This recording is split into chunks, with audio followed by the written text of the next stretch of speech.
Yo, what's good everybody? Welcome back to a brand new video, and you know what time it is. It is 1 month until the new NBA season, and that means that I gotta give my updated top 25 players for the upcoming season. So yeah, this is going to be my list for the top 25 players, technically 26 because I'm going to be showing the player who just missed the list. And yeah, that's basically it. I do this every year for every new season, and it's very cool to go through the different players, different lists, and curate my own. So yeah, if you guys want to help support the channel, then please like, comment, and subscribe. I do a lot of variety content on here, and if you want to help, that'd be greatly appreciated. I also have an Instagram and a TikTok that you can follow. The links will be in the description. And yeah, let's get straight into this ranking. Okay, so starting at number 26, I have Bam Adebayo. So he is the person who missed the list. I believe on my last list he was number 21, so he fell down a few spots on this list. But yeah, now let's get straight into the top 25. And to start the top 25, we got De'Aaron Fox of the Sacramento Kings. So from Sacramento, I've seen a lot of De'Aaron Fox. He's a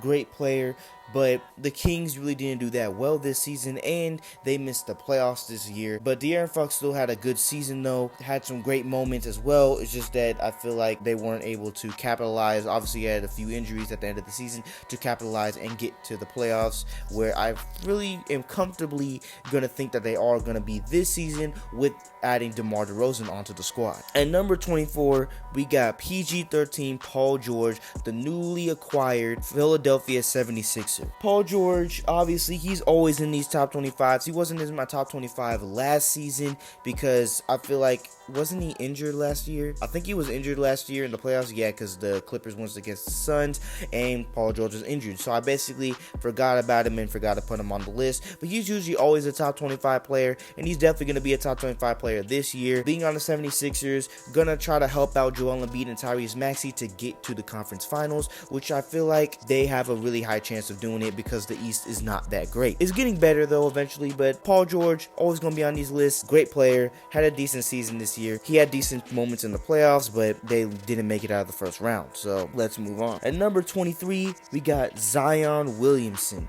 a player which he actually had a pretty decently healthy season this year. I don't remember how many games he's missed, but he's definitely played more this season than any other season that I remember of him. And in that playing game, they probably would have beat the Lakers if he didn't get injured, because he was going crazy. He was scoring at will, had like 40 points right before he had an injury and derailed basically their entire chances of winning that game. Even though it still was a close game even without him, that's why I think that if he was in the game, they would have won it. But as you can see with these off-season Zion pictures, he's looking very, very slim, and I'm really excited. I just want to see Zion in the playoffs. That's what I've been waiting for. I feel like I've said that in almost every video that I've done these rankings, and I've talked about Zion. I just want to see him in the playoffs. I want to see how he can elevate his game with playoff intensity, playoff basketball. We haven't got to see that yet. The closest was the playing game, and he played great. So I really want to see Zion basically take that next leap, just like what John Morant did, just like what Ant did, just like what Shea did. Those young stars that take that big leap to get to the next level. That's what I really hope from Zion this season. At number 22, I got Jamal Murray. So he actually took a dip this year. On my last list, you can go check it out, but he was at number 15. And this year, I feel like he had a decent, calm little season, but I feel like it's just in the playoffs when he wasn't playing against the Lakers, he was kind of struggling against the Minnesota Timberwolves. He was very struggling in that series, and that might have been the reason why they weren't able to get out of the second round against the Minnesota Timberwolves. But against the Lakers, he was phenomenal, hitting game-winning shots, clutch shots at every moment. But in that other series against the Minnesota Timberwolves, he didn't really play that great. But the regular season, it was fine. He's a top 25 player. I feel like he gets the respect he deserves, because I said that in the last video, he should get the respect he deserves. I feel like he gets it now, but there is starting to be the narrative that he can only play really good against the Lakers, even though he played good in the last playoffs. But he's going to have to prove that next season, and he didn't play good with Canada as well. So he's going to need to prove next season that he can stay consistent as much as he was in the 2023 season. At number 21, I got Kyrie Irving. This is one player that I actually was really shocked and really disappointed that I didn't put him in my list last year. But I mean, the Mavericks didn't even make the playoffs last year, and Kyrie was not the full reason for it, but when him and Luka were playing on the court last season, they were not good. But this year, it completely clicked after the trade deadline, getting their trade pieces like Daniel Gafford, PJ Washington. With getting those pieces, they were instantly a fantastic team. Obviously went to the finals, and Kyrie played phenomenal in the entire playoffs other than the finals. But other than that, Kyrie was great, and I love watching Kyrie play. It was fantastic watching him play in these playoffs. Kyrie at number 21 on my list. At number 20, I got Jimmy Butler. This is probably the furthest down someone has fallen on a list. Last season, I had him at number 7, and now he's at number 20. But the reason why is because Jimmy Butler always has a pedestrian regular season. He usually never really tries in the regular season, but then in the playoffs, he turns it up. But this year, he got injured in the playing game and tried to play through, and they still lost, and then he didn't play in the next playing game. I believe that was the case. I'm not sure, but Jimmy Butler was not able to play in the playoffs this year, so people will just completely forget about playoff Jimmy. But I really hope that they can go back to the playoffs, because Jimmy Butler in 2023, that was a euphoric experience, and I'm really hoping to see that again. But Jimmy Butler's got to prove at least he can try a little bit in the regular season. At number 19, I got probably the most underrated player in the league now, Ja Morant. I feel like he's just getting so underrated because of his scandals with the gun stuff last season, and then this season he got injured and he had the 25-game suspension, so he really didn't play that much this year. But Ja Morant is a top 20 guy. All these lists I'm seeing, he's in the 30s. Ja Morant is a top 20 player. Do we forget what he did in the 2022 playoffs, in the 2022 season? People were trying to say he was an MVP, getting the Grizzlies to a second seed. Like, come on, bro. Ja Morant is a top 20 player easily, and this season he's gonna show it, because the Grizzlies, they're gonna have a bounce back year. They have all their pieces. They're about to get right back to where they were before. Probably not to that top seed, but Ja Morant is insane.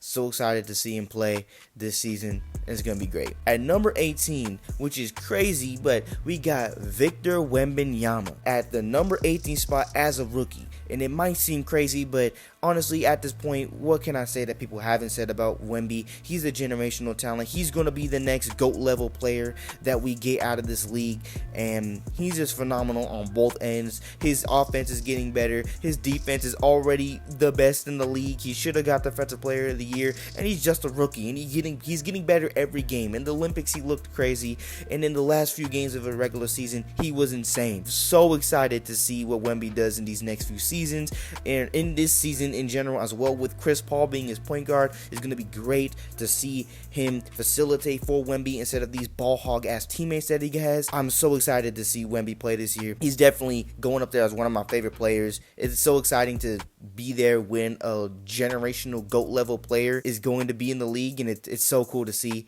But I'm done glazing Wemby. Let's move on to number 17. At number 17, I got Tyrese Halliburton of the Indiana Pacers. So Hallie had a very, very weird season. In the beginning, he was going crazy. He was that breakout player. Everyone was like, let's go, Hallie, around the in-season tournament, leading the Pacers all the way to the finals of the in-season tournament. But then, obviously, I believe he had a hamstring injury, and he tailed off in the end. Wasn't really playing the best after his injury. But in the playoffs, he was not the best in the playoffs, but he still was pretty good. He had that clutch shot against the Bucks, and he had some good moments in the Knicks series and also in the conference finals against the Celtics. But I feel like he just was very passive. But he is a very passive point guard, but I feel like he needs to upgrade his scoring, or just be more aggressive on scoring to really unlock his passing even more than he already does. But Hallie was a breakout player this year. It was great. It was phenomenal to see. And yeah, at number 16, I have Donovan Mitchell, which is funny because I had him at number 16 on my last list, because Donovan Mitchell, I feel like he's always in that mix. Like, he's always near that top 15 range, but he's never quite there because the Cavaliers really haven't done anything since he's got there, other than them winning the Orlando Magic series in 7 in probably the least watched playoff series maybe in the last 5 years, because no one watched any of those games. All those games were on NBA TV. No one watched them. Donovan Mitchell was literally carrying the Cavaliers by himself. I believe he had a game where he dropped like 50 and the whole team dropped 40. Is someone gonna help him? But Donovan Mitchell, he's always still them top players. He's always still a top guard in the league, and I just want to see what the Cavaliers can really do, because I remember back then the Cavaliers were looking like that next super big championship contender, young squad, and they really haven't achieved anything in the 2 years that they've been together. So we're gonna see what Donovan Mitchell can do. He's still a great player. At number 15, we have Kawhi Leonard. Obviously, everyone knows the baggage with Kawhi. He always is injured, and this year, right before the playoffs, he got injured, and he tried to come back in the playoffs, and he wasn't really that good. It was just really rough to see Kawhi just trying to limp out there and trying to play in the playoffs when he really wasn't that good. But in the beginning-ish of the regular season, when the Clippers were having their incredible run, Kawhi was still fantastic. He was a fantastic player, and he still is a fantastic player, but he's just too injury-prone at this time to even try to put him in the top 10 conversations or even try to entertain him. He would even be lower on my list, but I'm just giving him the respect of being Kawhi Leonard and keeping him on the top 15, but it's looking rough for you, Kawhi. And also that Paul George has left. The Clippers are probably not going to be that good this year with a washed James Harden. Let's see if Kawhi can pull some magic to try to help out this Clippers team. At number 14, got Devin Booker. Fantastic player. He played fantastic in the Olympics. The Olympics didn't fully factor into my list, but it was a slight factor because how they're playing in the Olympics is still great. But Booker, just a great player. The Suns did flop in the playoffs, got swept by Ant in the Timberwolves, but Booker still played good this season. I'm not going to put anything against him. He was still good, and let's move on. At number 13, we have Jaylen Brown, the Finals MVP and the Eastern Conference Finals MVP for the Boston Celtics. So Jaylen Brown impressed me this season. I remember when they were in that Eastern Conference Finals series with the Miami Heat, and Jaylen Brown was getting exposed for not having a left hand. It was looking rough. People were clowning the hell out of him. I was a part of that. You can go watch the video. I was a part of the clowning. But Jaylen Brown impressed me this year. He was clearly the best player on the court during these playoffs for the Celtics, which is crazy, but I'm not going to call him the best player because you will see Tatum later on this list, because Tatum clearly is just a better player. But who's more valuable? Who's going to hit the clutch shots? Who's going to bring the team to the promised land? It was Jaylen Brown on this Boston Celtics team, and he played phenomenal. He hit all the clutch shots. He had all the big buckets, the big clutch moments of that final series, and he completely deserved that Finals MVP. And I'm very, very impressed with Jaylen Brown. He impressed me a lot, and that's why I have him at this 13th spot. At number 12, we have Anthony Davis. So a lot of lists that I've seen had him in the top 10, which is very understandable. Anthony Davis is a fantastic player, one of the best defenders in the league, and he's starting to use a lot of more muscle and a lot more physicals in the paint, because I don't really be seeing him shooting jumpers like that anymore. His jumpers kind of broke when I watched the playoff series against the Nuggets, but he's trying to get more paint touches, more paint points, which is good because I feel like that's what he is best strived at, and that's what his best move was. But in the bubble, he was really good at shooting jumpers, but that's besides the point. AD, a lot of lists I've seen him in the top 10, and I just don't see that. I think everyone else above him, the 11 players above him, are just a little bit better, and I would rather have them on my team than Anthony Davis, but he's still a great player, and he wasn't injured this year. I believe he played almost every single game, so that's good for AD. Keep it up, and the Lakers will continue to thrive with you on the court. At number 11, right outside the top 10, we got Jalen Brunson, another player that completely surprised me because I picked the Cavs to win that series last year, but Jalen Brunson went absolutely crazy and brought him to the second round when they lost to the Miami Heat.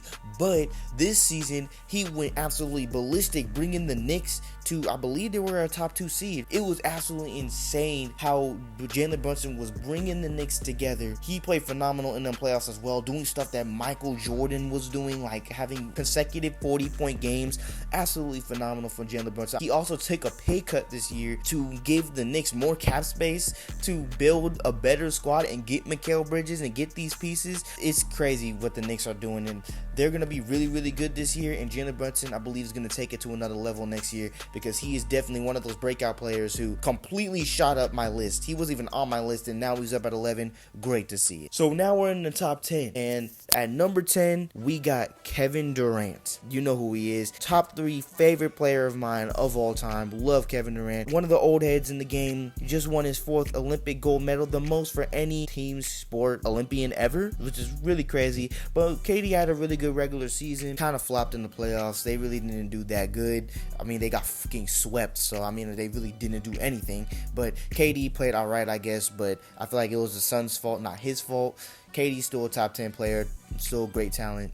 let's move on. At number 9, we have Anthony Edwards, who basically has taken Ja Morant's spot for that new upcoming, very charismatic black athlete in the NBA role, because Anthony Edwards now is probably like the most glazed player other than Wemby nowadays. And hey, he's a very, very good personality, but other than that, he's a really, really great player, and he played really, really well this year, brought the Minnesota Timberwolves to a top 3 seed. He was just phenomenal to watch in those playoffs, especially in the Sun series and in the Denver series as well. It was just phenomenal to watch Anthony Edwards this year. I'm excited what he does.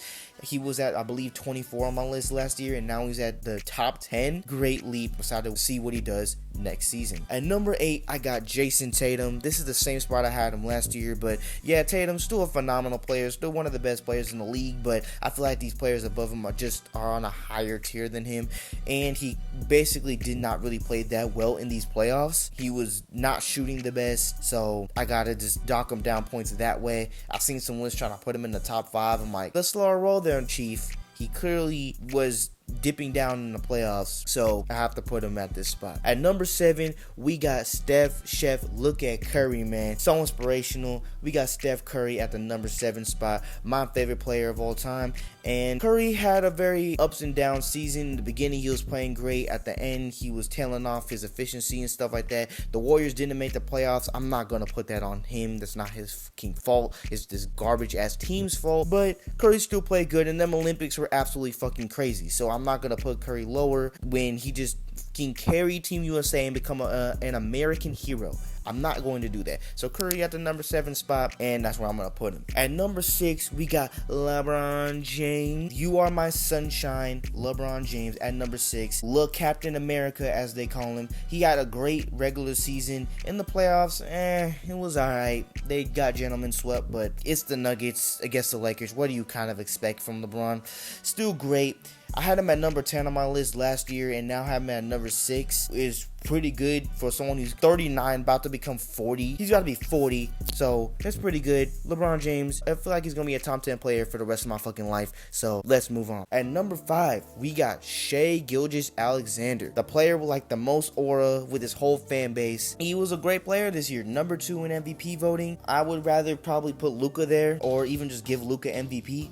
But Shai still played great, and I did say last year, I said, Shai, I would like you to go in the playoffs and do good in the playoffs before I put you in the top 10 situation, and he did that, and he proved me wrong. So I gotta give Shai his credit. He's a top 5 player, the second best guard in the league, and he definitely proved that he could be a number 1 on a championship team, because the Thunder got better this year. So they're going to be definitely a very scary team to watch. At number 4, I got Joel Embiid. Obviously, he got injured this year, and he barely played that much, but he was a MVP frontrunner before he got injured, so I'm not going to move him down anymore, because Joel Embiid he's like almost a top 3 player when he's healthy, dropping 70 points. He was averaging like 36 points per game, like something like James Harden level of points before he got injured, and it probably doesn't count because he didn't meet the criteria for games. But Joel Embiid, still a top player, even with all the shenanigans, still can't put him low. And number 3, I got Giannis. So Giannis feels like he's very underlooked now because he's just so consistently great, and I feel like that's gonna happen to Jokic as well. But Giannis is just so great all the time. The Bucks did very much underachieve this year. Damian Lillard had a very off year, which was very crazy because I expected them to be a number 1 seed, be a top team, but the Bucks just weren't really as good as I expected them to be. Giannis was still great, but he did get injured at the end of the year, wasn't able to play in the playoffs, and that really did hurt him a lot. So Giannis is still a top 3 player, but I really do want to see Giannis in the playoffs dominating like he was in past seasons. So at number 2, we got Luka Doncic. So Luka, one of my favorite players in the league. He's been going crazy, brought the Mavericks all the way to the NBA Finals. Even though he's a little injured, he still played phenomenal, had a great regular season. I feel like he should have won MVP over Jokic. Jokic is not a bad pick, but Luka just had a phenomenal season, and the Mavericks played phenomenal, and Luka was definitely a reason like that. He almost beat Kobe Bryant's 81-point game stat line with having 73 points in this game. Absolutely crazy. Luka's just so good. He's so good at basketball. It's so crazy. But obviously, he's not number one because at number one, again, for the second year in a row, we got Nikola Jokic. So yeah, Nikola Jokic obviously is the best player in the league, the best offensive player in the league, and he's just so good. There's nothing I can say about him. Obviously, they didn't get a championship like I kind of expected them to this year. I think I said they were going to repeat this year. Obviously, they didn't, but I feel like Jokic is going to come back with a vengeance next year, and we're going to see how it goes. Even though their team got a little bit worse this year, but I think they lost KCP. Still expecting the Nuggets to be a formidable force in the league, and Jokic is going to be crazy.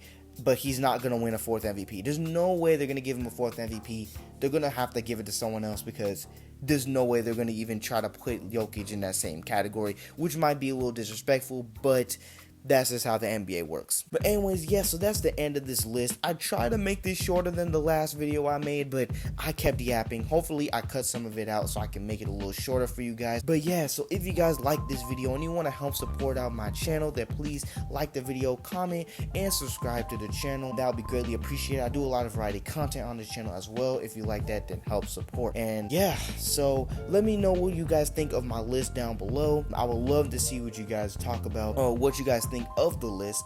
And yeah, I will see you guys in the next video. Peace.